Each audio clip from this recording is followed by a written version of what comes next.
a Chinese-American girl decides to change her ethnicity, surgically, permanently. New face, new hair, new name, all to fit in and win prom queen. Slanted 2026 is a body horror film about what happens when you get exactly what you thought you wanted. Let's break it down. We start at the beginning, and the beginning is brutal in the quietest possible way. Little Joan Huang moves to America with her family. Her father, Roger, takes her for the first day at school. The teacher introduces her. During the Pledge of Allegiance, a boy across the room pulls his eyes sideways to make fun of her. He does not get in trouble. At lunch, Joan tries to sit with a group of girls. They are not interested. She takes out her food from home, and the smell clears the table. Every single girl stands up and leaves. Joan feels humiliated and throws her own lunch in the bin. She is 6 years old. The film establishes her wound in 3 minutes without a single word of dialogue about racism. It just shows you what it looks like from the inside. Her mother, Sophia, picks her up from school. They go to meet her father, Roger, who works as a janitor at a local high school. He greets his daughter warmly and asks about the day. Joan looks him in the eye and says it was fantastic. She made a lot of friends. She is 6 years old, and she has already learned that the truth is too heavy to hand to someone who loves you. That night, it happens to be one of their family festivals, but Roger has to work late. Joan doesn't want to leave him. Her mother lets her stay. She wanders the school and stumbles on to prom night. She watches from the doorway as they crown the queen, a beautiful blonde girl, the crowd cheering her name. And something settles into Joan's chest right there. A dream, or maybe a wound that just found its shape. Fast forward to Joan as a teenager.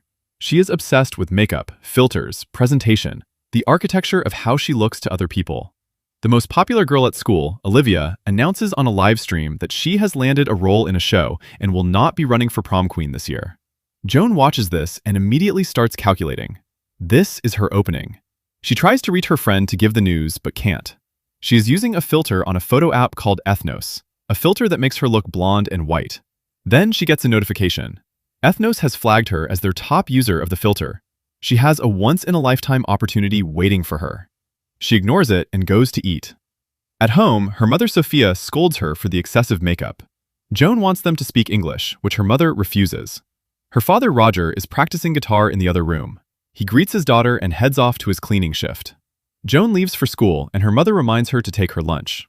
At school, Joan gives her lunch to her best friend Brenda in exchange for money. Brenda genuinely loves the food, which is a small detail the film uses to draw a clear line between people who actually see Joan and people who just see a surface. A boy named Nash crashes into her in the cafeteria.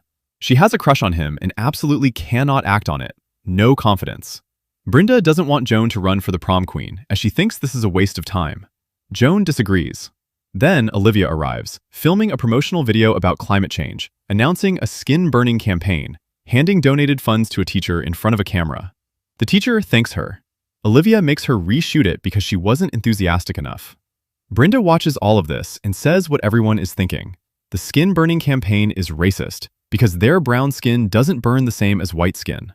Joan asks Brenda to help her run for prom queen. Brenda, because she is a real friend, says yes. After school, Joan and her mother go to pick up Roger from work, a mansion owned by a woman named Mrs. Adams. She let her in and offers tea. While she's upstairs, something breaks. Roger screams. They rush in and find him bleeding from a broken vase. In Mandarin, Roger tells her he'll have the cost deducted from his salary. Joan translates for Mrs. Adams, but she doesn't translate what her father actually said. She tells Mrs. Adams her father is very sorry. That one moment says everything about the position this family occupies. Roger doesn't ask for understanding. He offers to pay for an accident. Joan edits him in real time because she already knows what English sounds like when it has power and what it sounds like when it doesn't. Mrs. Adams calms herself, says it's fine this time, but if it happens again, he won't get work from her or her wealthy friends. They leave with that hanging over them. Back home, Joan stitched Roger's hand herself by following a YouTube tutorial. Roger then asks Joan a favor. Because of his hand, he can't work. Could she take over his cleaning duties? Joan agrees. That night, she dreams she has won prom queen. The crowd is cheering. She's on the stage. Then she looks in the mirror, and she's wearing cleaning clothes. And she has no face. And the crowd is staring at her in horror. She wakes up. Ethnos has messaged her again, a link to a video revealing her reward. She does not click it yet. Back at school, the prom queen campaign has started. Joan sets up her stall. Brenda arrives to help and pulls out a genuinely good poster she made for her. They start distributing. Nobody cares. Joan walks the corridor and looks at the photos of every previous prom queen on the wall. Every single one of them is blonde. She goes home and dyes her hair blonde. Her mother hates it. Her father supports her. Before she leaves, her mother tells Joan to come straight home. She wants to make dumplings together. Joan says, okay. At school, Olivia walks to Joan and mistakes her for someone else entirely. Brenda thinks it is wrong for her to color her hair, and then she looks toward Olivia and understands that Joan is trying to be like her. Then, in class, Olivia calls her over and invites her to get her nails done after school. Joan calls her mother and lies. She has to stay late for an assignment. She goes to the nail shop and meets Olivia's friends Greta and Kat. Olivia asks Joan if she speaks Mandarin. She does. Olivia asks her to translate for the owner, and then asks her to negotiate a local discount for all of them. The owner confirms the discount applies to Joan as a local. Joan pleads on behalf of Olivia's friends, too. The owner agrees. Olivia is thrilled. Joan uses the moment to ask if Olivia has considered endorsing someone for prom queen, pointing out that whoever she endorses will win. Olivia makes a video right there and tells her followers she has decided to endorse someone. She thanks Joan, hugs her, and then notices Joan's black roots coming through the blonde. She criticizes it. Then she leaves with her friends. Joan searches online for how to fix her roots. Ethnos messages her again. This time, she goes. She follows the address to what looks like a derelict shop. A guard confirms her name and opens a door. Behind it, a sleek, posh reception. He says, "We help you reach your true self." Inside, promotional videos playing on screens. People talking about how their lives changed after their surgery, how much easier everything became, how successful they are now. Dr. Willie Singer comes out, warm, polished, persuasive. He shows her their main video. He asks the room, "Are you tired of being harassed for your skin, discriminated against for being a person of color?" He was. He was one of the best doctors in his field, but he watched less qualified people get promoted over him because they were white. So he left. He built Ethnos. Their technology can change you, fully, physically, into a white person. The procedure is real. The results are permanent. If you can't beat them, become them. He introduces the receptionist and the guard as former clients, shows his own before photograph. Then he tells Joan that since she is a minor, she needs a parental signature. Today's promotion includes a free hair transplant as a trial. Come back tomorrow with a signature and a deposit, and they can begin. He takes her to the operating room and anesthetizes her for the hair transplant. Joan comes home with new hair. Her mother has left food for her and some money for the festival. Her mother comes out and sees the new hair. She says Joan looks different, but good. She doesn't ask questions. Joan is cleaning Mrs. Adams's house the next day. Mrs. Adams tells her the next week's cleaning is canceled. She's going to Peru. She also mentions her daughter threw a party and someone vomited in the bathtub. She walks out. Joan picks up a toothbrush and rubs it out of pure rage. Small act, enormous feeling. Outside, she's waiting for her mother when Olivia and her friends drive past. Joan tries to hide. They've already seen her. At home, she hesitates about messaging Olivia, then sees that Brenda has been messaging her about the campaign. She ignores Brenda's messages. She texts Olivia, "Hey." The next morning at school, her posters have been vandalized. People are laughing. She tears them down and runs out. That's the moment she decides. She is going through with the full surgery. She gives her mother the consent form and tells her it's for a school field trip. Her mother signs it without reading it.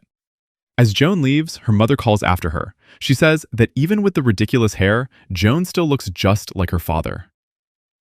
Joan walks out the door. The next morning at Ethnos, Dr. Singer anesthetizes her for the full procedure. A song plays on a loop through the operating room, cheerful, upbeat, about how wonderful it is to be white, how easy life becomes, how doors open. She wakes up. Singer asks if she likes the song. Then he tells her she's ready to see herself. Joan looks in the mirror and cries. She goes home. Her parents see a white girl at their door and tell her she has the wrong house. They cannot recognize her. Joan tells them where everything in the house is kept. She tells them things only she would know.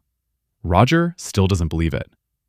Then Joan starts singing their family's favorite song, in Mandarin. Roger and Sophia go completely silent. They believe her. They go to Ethnos and confront Singer. He is cheerful. He points to the consent form. They signed it. The procedure is permanent. There is no refund. Security throws them out. On the street, Sophia starts crying and screaming at Joan. Joan tells her that being Chinese made her weaker. Now she can live her real life, as a real American. Her mother says she has destroyed her identity. Joan says her only mistake was not doing it sooner. Roger stands between them. He tells Joan he used to see his grandmother in her eyes. He can't see her anymore. Next day, she wakes up and sees the messages from Brenda. She ignores them and looks in the mirror. A skin is coming off from her forehead. She peels it off. Joan goes to school as Joe Hunt from LA. She sits beside Nash. He immediately starts talking to her. At lunch, Olivia's table doesn't call her over. So she goes and says hi to Nash. He introduces her and mentions she's from LA and her father is shooting a movie there. Suddenly, Olivia wants her to sit down. Joe is doing everything right. New name, new face, new story. Joe is throwing her lunch away again. Brenda walks past and recognizes the box. In the bathroom later, Joe tells the other girls that her parents are away. She calls Mrs. Adams as her mother, who is out of town for the weekend, and offers her house for a party. The girls are immediately interested. At the party, Joe and Nash are dancing. She is watching Olivia get swarmed by girls asking for her prom queen endorsement. Joe wants in. She asks some boys by the pool to throw water at the crowd around Olivia. It clears. She takes Olivia inside to offer her towel, finds excess skin peeling off her face in the mirror, pulls it off quickly. Olivia says she's lucky to borrow her mom's clothes. Joe asks about her mom. Olivia says she isn't around. Olivia looks at a photo of Mrs. Adams on the wall and says Joe has her eyes. Joe says nothing. Her real mother is calling her phone. She ignores it. Olivia hands Joe a joint. Joe coughs hard. First time. Olivia asks what she wants to do after school. Joe says music, like her father, before he became a movie producer. Olivia asks her to sing something. Joe makes up a song on the spot, and on the last line, she works in a request for Olivia's endorsement. Olivia moves closer and says she knows what Joe did with the water. A move. She likes the tenacity. If Joe can prove she is trustworthy, she will endorse her. As they walk back to the party, Brenda is waiting. She knows. She unlocked Joe's phone with the same passcode as Joan's. She asks what she has done to herself. Joe explains everything. The surgery, the new name, the new face. Everyone is paying attention to her now. Brenda says she had been calling her.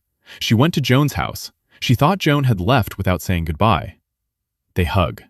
For about 30 seconds, it feels like the film might let Joan have both worlds. Then Olivia comes out and tells a group of kids to leave. They weren't invited. They're Brenda's friends. Brenda says Olivia has no right. Everyone looks at Joe. Joe tells Brenda and her friends to leave. Brenda leaves. Olivia addresses the crowd and endorses Joe Hunt for prom queen. Joe comes home late. Her parents confront her. She was supposed to be grounded. She says all she ever does is clean and go to school. She went to a friend's house. Roger smells weed. She denies everything. He takes her phone. She goes to her room and looks in the mirror. Her face feels like it's coming loose. The next morning, she wakes up to more skin shedding. This time, it leaves a spot. She covers it with makeup and goes to school with her new friends, acting exactly like them, moving exactly like them, laughing exactly like them. The nominations for prom queen are announced. Her name is called. She is overjoyed. Olivia makes a supporting video immediately. Joe notices Brenda watching from across the corridor. She apologizes for the night before. Brenda says that changing her face proves Joan thought she was ugly. She asks if that means she thinks Brenda is ugly too. Joe says no. Brenda says she knows the truth. She wishes her good luck for prom. She's not coming. She says it'll just be another clone winning. Joe feels sick. She goes to the bathroom and finds her face visibly deforming. She rushes to the Ethnos clinic. It's now crowded. She is not the only one. The receptionist tells her the earliest appointment is next year. Joe shows her the problem. The receptionist says it's a common side effect and gives her a gel and tape to manage it. At home, she's applying them when her parents knock. She hides her face, opens the door. Sophia tells her Roger has been fired. Mrs. Adams came home from Peru early, found evidence of a party, and fired everyone who had access to her house. She asks Joe directly if she knows anything. Jo explodes. How dare they accuse her, and denies everything. Then she says maybe this is a blessing. Now Roger can learn English and get a real job. She regrets it the moment it leaves her mouth. Roger walks out without a word. Prom night. Jo comes downstairs in her dress and finds her parents celebrating their 10th anniversary in America. Roger compliments her. Sophia says nothing. Jo arrives at prom with Nash.